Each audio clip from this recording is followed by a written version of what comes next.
Приветствую всех! В школе нет места слову «скука». И я вам это докажу.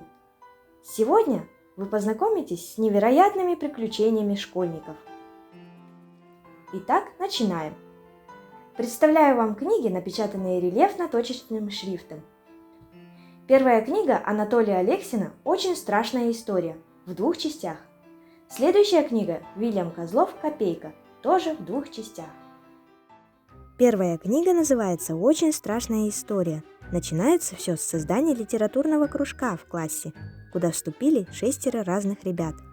У некоторых из них есть забавные прозвища. Например, принц датский, или, как у главного героя, детектив.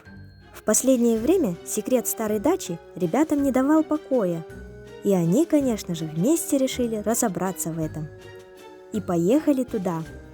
Вот с этой поездки и началась страшная история, а насколько она страшная, узнаете в книге.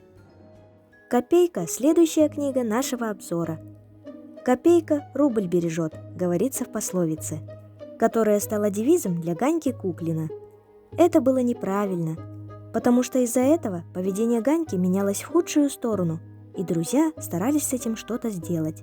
Их попытки были безуспешны, потому что Ганька сам упрямился. Как вы думаете, ребята, сможет ли он исправить все свои ошибки? Давайте же об этом узнаем.